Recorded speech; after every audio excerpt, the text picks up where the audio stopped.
Okay, shut up. I want to talk to you about Ready or Not 2. I just thought of how cute it would be if I had gotten a little white veil for Byron.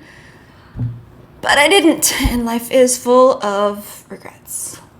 Ready or Not is my favorite horror movie. For those who don't know, and if you don't, major spoilers ahead. It is about a young woman named Grace, played by Samara Weaving, who is marrying into an eccentric rich family with a board game empire. On the night of her wedding, she is told that there's a tradition for the family to play a game, in this case, hide and seek, and from there, things get a little bit wacky. If you haven't checked out this movie before, it is funny, it's suspenseful, there are moments of gore without it being all-encompassing, and I kind of think it's the perfect midway point on the scale between prestige horror and bloody popcorn flicks. And a sequel has just been announced, which I couldn't be happier, unless, of course, they announced a Dungeons & Dragons film sequel. No, okay, this is fine too. So we're getting a sequel, and this is both unsurprising because it was a commercial and critical hit, and also slightly surprising because unlike a lot of other films, especially horror films, it has a very conclusive ending and resists the temptation for any sequel bait moments. I mean, the family explodes. The whole family explodes at the end, even the little ones. Jason Vorhees could never. Now I'm second guessing if Jason Voorhees has ever exploded. I mean, he's been in a lot of those movies and died like a million ways, I feel like. Maybe he exploded. But I digress. Ready or Not 2. What's it gonna be about? Our only clue story-wise is that Samara Weaving has been confirmed to return. So this rules out it being one of those sequels that doesn't actually pick up where the original left off, but instead rehashes a similar story with none of the original characters, like Mean Girls 2, which I still have not watched. So we have our protagonist Grace returning. What could await this woman after having defeated all her evil in-laws in the original? Today, I am going to present you with 3 possible storylines in increasing order for what I am hoping for. Storyline number 1, Grace as the mentor. What is better than a once bright-eyed final girl coming back as a grizzled action hero to save others from the perils she faced once before? Now, in the film, it is implied that the little masses know about other families that have similar pacts with mysterious forces to maintain their riches. So there are other poor suckers out there who are unknowingly signing their death warrant along with their marriage certificate. And only Grace has the knowledge and skill to save them. Now, a lot of people think that at the end of the film, Grace would be going down for the murder of the Littlemas family. I don't think that's true. When the house goes up in flames, emergency workers are there quick enough that evidence of the night would not be burned away entirely, and I don't think there's a detective on Earth who could successfully argue that Grace had the means to explode an entire family. Plus, there would be evidence of things like them tying her to a table and a record of the call from the car security system where she is clearly trying to leave the premises in distress, only for the car to be shut down against her will.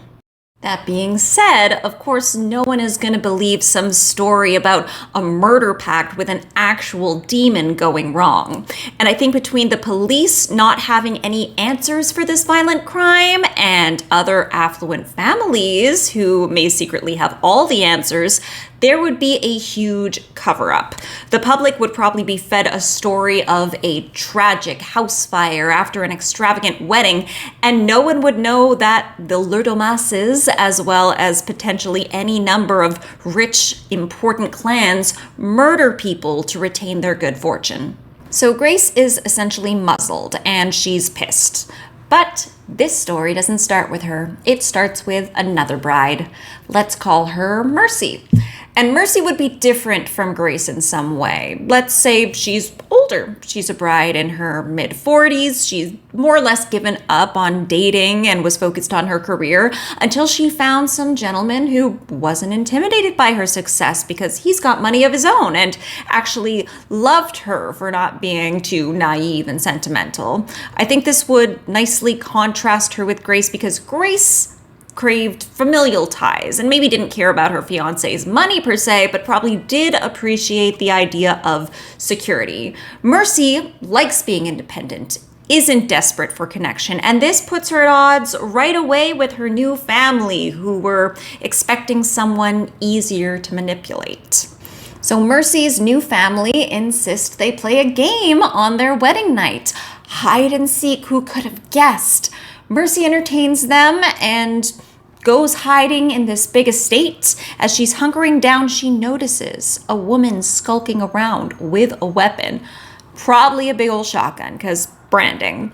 She goes to warn someone, but the woman beats her to it, taking out the first of the family members. She manages to take Mercy down before she's able to raise the alarm, but she doesn't hurt her. In fact, she tells her she's in big trouble and she's here to help. Of course, Mercy doesn't believe her at first, but Grace proves it to her, maybe accessing some security footage where the family is plotting their murder of her. From there, Grace helps Mercy through this twisted game of cat and mouse, back and forth, fighting and blood, with Grace doing most of the fighting. And I think the twist at the end would be that the family is actually expecting Grace. They knew the Ludomases and have been following her little vigilante quest, and they set up this entire marriage to take her down. And this actually makes Mercy even more furious because she's been an even bigger pawn than she thought she was. She wasn't even the main victim in her own murder plot. And this gives her the strength to finally take out the family patriarchs when Grace is downed. Story 2, Grace as the villain. Now, another huge questions that fans have at the end of Ready or Not is, does Grace inherit the Ludomas fortune? Everyone else is dead and she is now legally a part of the family. And if she inherits the fortune, does she also inherit the curse? Now, according to the letter of the law as presented in the film, there is an easy way to retain the benefits of the deal and not have to kill anyone, and that is just not getting married. Upon first viewing the film, one wonders why Grace's fiance Alex would ever agree to marry her if he cared for her in the first place, knowing that this was a possibility. But the unspoken rule, if you look at the pattern throughout, is that there must be one sacrifice per generation. So maybe it's familiar pressure, maybe it's a subconscious urge to fulfill your part in this legacy, but everyone who is part of this pact seems inclined to get married, even if it means risking the life of your partner. Grace, if she indeed inherits this bloody deal, may have another motivator to keep the tradition going, and that is bitterness. She was lured in by the promise of finally belonging to a family, only to be literally attacked by a group of rich people who viewed her not as a real person, but as a tool for maintaining their own power. It may seem out of her character to play their game, but after all she's been through, she may think it's worth it if she can beat them at it. If only she could find someone who can both play the role of sacrificial lamb, who would also serve as vengeance against the classist elite.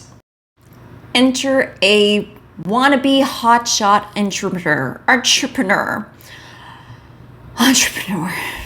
Enter a wannabe hotshot entrepreneur. Let's call him Adam.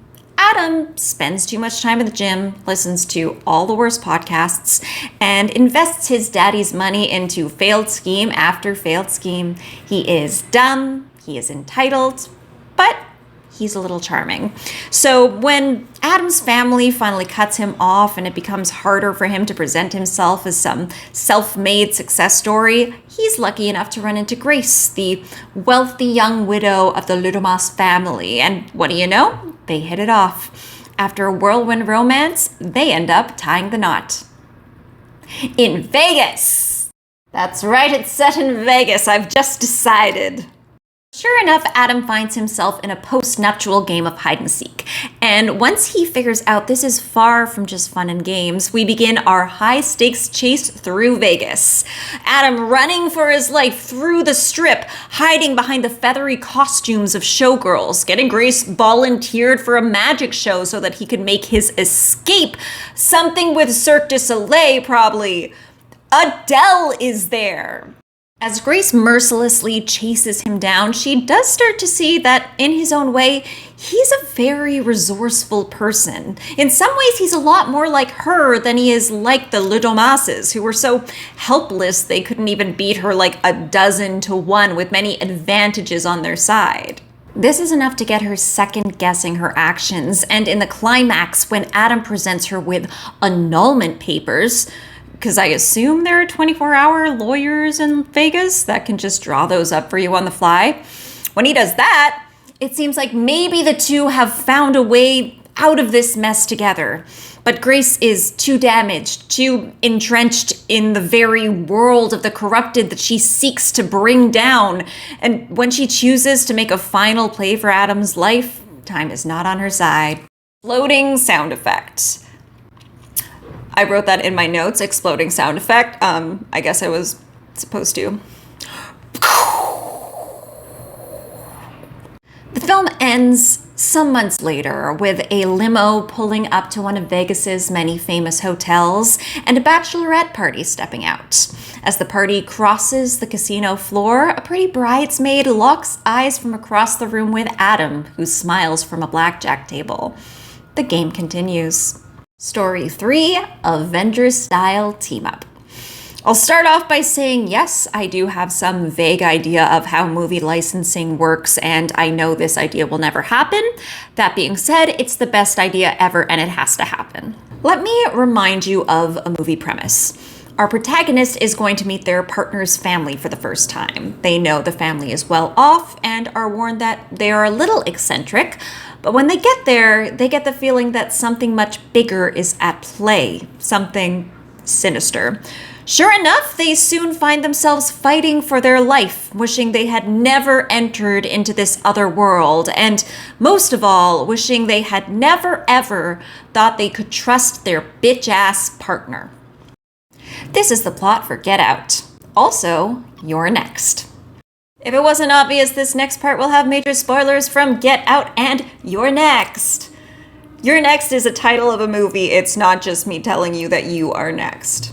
These films, as well as Ready or Not, are similar not just in genre and general premise. They are all tales in which young heroes from humble beginnings are welcomed into a family from higher society, only to realize that they're not just meant to be victims, they're meant to be pawns. Being the random stabby of a serial killer is one thing, but having your body sold to the highest bidder to be used as a vehicle for immortality, as is the case with Chris from Get Out, knowing that even if you escape, the powers that be are far more likely to believe your assailants than you.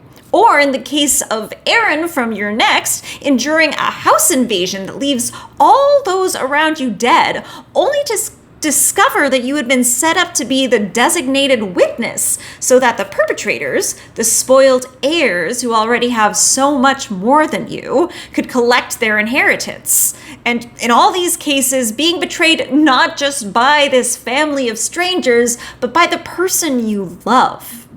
Now imagine you had gone through all this, and you met a group of people who had been through the exact same thing. And maybe one of them had an eye patch. This is Editing Nikki coming at you from my crappy webcam. I never returned to the idea of an eye patch. I had decided in the moment, I think I was going to give one of them an eye patch as like a Nick Fury reference, and I just forgot about it, and no one's got an eye patch. I'm sorry to disappoint you. The film opens on Aaron, who is being released from jail on good behavior. Unlike our girl Grace, she is definitely doing some time for manslaughter at the very least, thanks to her Home Alone hijinks. But who is there to serve as her benevolent benefactor while she gets back on her feet? Grace, who now has the riches of the Ludomases and grand plans to take vengeance on rich families who like to use their powers to get away with murder, but requires Grace's survivalist skills and killer instincts.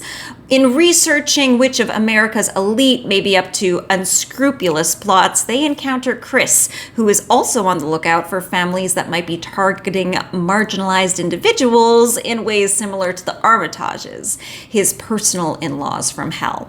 I honestly don't have a full-blown plot breakdown for this one. It probably doesn't take place in Vegas, but I'm not ruling it out. I just think a bunch of the most interesting survivors from recent horror movies teaming up is a premise we haven't seen before, even though cinematic universes are all the rage. And if we get a movie about killing a bunch of rich people who have abused their powers and exploited those with less than them, even better. But which of these versions of Ready or Not 2 would you like to see? And did I miss anyone from the kill rich people, especially your bitch-ass romantic partner team-up? Let me know in the comments. If you enjoyed, as always, please like and subscribe, and have a delicious day. Hello? Hi, how are you? Good, how are you? Good. I have a quick question for you. Okay. Do you know if Jason Vorhees was ever exploded? Ooh, exploded. It's tricky because in the 10th movie, the one in space, the girl does hit him with like a rocket launcher and it blows up like half his body, but then nanobots rebuild it. Yeah, I thought if anything it would be the space one. Okay. Because I think he just gets melted like acid to death in the Manhattan one, and the rest of the ones he does his nothing physically like overly crazy happens to his body. He just gets like locked underwater or like stabbed to death, and that's about it, I think, with the other ones. Perfect. Thank you so much. No problem. All right. Have a good night. You too. Bye.